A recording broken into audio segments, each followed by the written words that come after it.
দর্শক, ৭১-এর প্রতিষ্ঠাবার্ষিকীর আয়োজন চলছে দেশের বিভিন্ন জেলায়। নোয়াখালীতে ৭১ টেলিভিশনের জন্মদিন কিভাবে উদযাপন করা হচ্ছে এ বিষয়ে আরো তথ্য নিয়ে যুক্ত হচ্ছেন আমাদের সহকর্মী মিজানুর রহমান। মিজানুর রহমান, নিশ্চয়ই শুনতে পাচ্ছেন আমাকে। আপনাকে জন্মদিনের শুভেচ্ছা জানাচ্ছি ৭১-এর পক্ষ থেকে। নোয়াখালীতে আজ ৭১ টেলিভিশনের জন্মদিনের কি কি আয়োজন রয়েছে, কারা কারা জন্মদিনের আয়োজন উপস্থিত রয়েছেন, জানবো আপনার কাছে বিস্তারিত।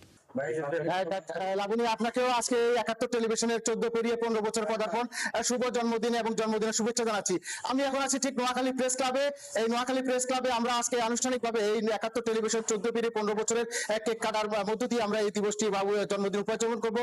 এখানে উপস্থিত রয়েছেন বিশিষ্ট শিক্ষাবিদ, নোয়াখালী সরকারি কলেজের সাবেক অধ্যক্ষ কাজী মোহাম্মদ রফিকুল্লাহ এবং বীর মুক্তিযোদ্ধা গোলাম মোস্তফা ভূঁইয়া এবং নোয়াখালী প্রেস ক্লাবের সভাপতি আলমগীর ইউসুফ। আমরা এখন চলে যাব কেক কাটার মধ্য দিয়ে, যে আজকে এখানে আমার অন্যান্য সহকর্মী উপস্থিত রয়েছেন। তো আমরা সেই মহেন্দ্রক্ষণ এক্ষুনি আমরা এই জন্মদিনে যে কেকটি আনুষ্ঠানিকভাবে কেক কাটার মধ্য দিয়ে যে ৭১ টেলিভিশন দমে না এবং থামে না, সেই স্লোগানে এই ১৪ বেরিয়ে ১৫ বছর পদার্পণ আমরা করতেছি এবং সেই কেক কাটার মধ্য দিয়ে আমরা এই জন্মদিন উপহার কাটতেছি। এই মুহূর্তে আপনারা ক্যামেরার মধ্যে দেখতে পারবেন যে আমাদের যে অন্যান্য অতিথিবৃন্দ রয়েছেন, বিশেষ করে বীর মুক্তিযোদ্ধা গোলাম মোস্তফা ভূঁইয়া এবং এই সম্মানিত শিক্ষাবিদ, তিনি কেক কেটে এই আজকে উদ্ধার করছে এবং একে অপরকে কেক খাওয়ানোর মধ্য দিয়ে এই জন্মদিন উদযাপন করছে। এবং আমাদের অন্যান্য বিভিন্ন টেলিভিশন চ্যানেলের বিভিন্ন ধরনের পত্রিকার গণমাধ্যম কর্মীরা রয়েছে, তারাও দিবসটি জন্মদিন আজকে খুব আনুষ্ঠানিকভাবে উদযাপন করছেন।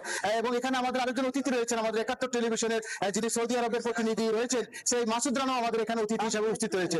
আপনি দেখতে পাচ্ছেন যে খুব অনাড়ম্বর ভাবে এবং খুব উৎফুল্ল এবং উৎসাহ মুখর পরিবেশের মধ্য দিয়ে এখন কেক কেটে একে অপরের কেক খাওয়াচ্ছেন। এবং সকলে সকাল থেকে এই ৭১ টেলিভিশনে আজকের ১৪ পেরিয়ে ১৫ বছর পদার্পণ শুভেচ্ছা অভিনন্দন জানিয়েছে।